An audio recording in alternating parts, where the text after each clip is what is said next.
Over 130,000 Indian students travel to the UK just in the year 2023 for higher education.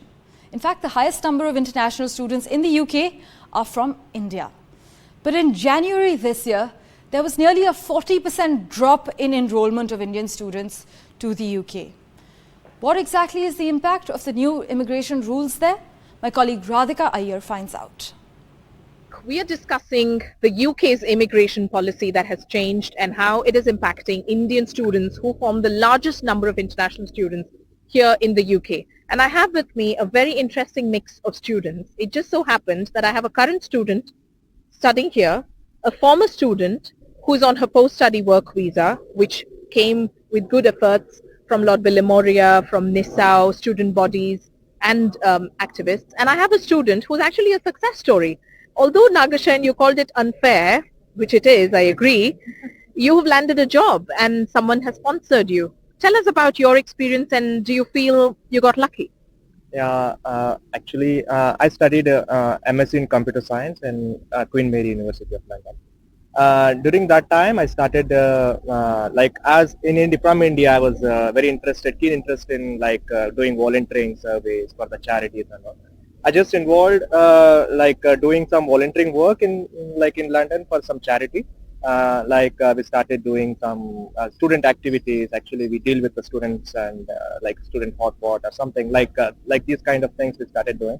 Which incidentally is also supporting students, international students living here. Yeah, incidentally it's supporting international, not only international students, home students. It's a university students. It's concentrated. I just fall in love with the work that I used to do. After completing my MSc in Computer Science, people may say that I diverted my interest from the computer science to the charity. I thought I can implement all whatever that I learned, the technology, the technical skills and all to the charity as well. And use it for good. Use it for good. And you got sponsored, which is amazing, which is absolutely amazing. And in a country such as the UK, transitions such as this from one particular specialization to the other is just so natural and so accepted. What's your experience been, Tejaswini? So I'm a former student at LSE, and right now I'm working on my PSW with a policy think tank based in London. I think it just so happened that I got very lucky. I think luck is the key word here. I know a lot of my fellow batchmates who are still struggling to find jobs in the current market, and the visa restrictions and the minimum salary threshold is not making it any easier for any of us. But I did form a student society on my LSE campus, which kind of was the pathway to me landing my current job.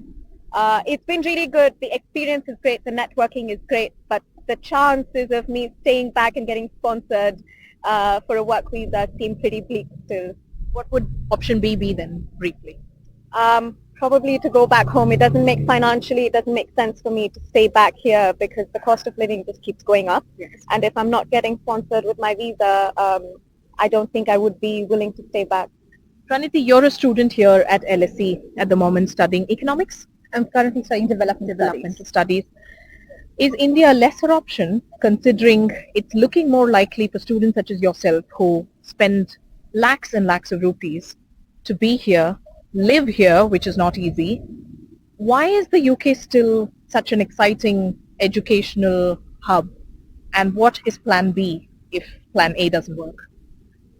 I do not for one second perceive India to be as a lesser option for me. If anything, I am glad I took this opportunity and was able to avail an education in the UK, because studying here has changed my worldview, not only of the subject, but of the concept of education and what it constitutes by itself. And I believe after gaining such perspective, I'm at currently a crossroad because I'm faced with two chances, either to continue here or go back. And while I believe I would love to work in an environment that has offered me so much here in the UK, working in India after gaining such a perspective will also empower me in ways that I could not, that I probably would not have received after studying here. And I believe this is why it is such a popular destination for international students. The democracy in education and the holistic nature of this education is something you will not find to the degree at which it is at which you're able to get it here. And adding on to what Tejaswini said about how the chances are bleak currently, when I look at Nagashayan, I do believe that There is hope. there is hope, and you just need a bit of luck. There is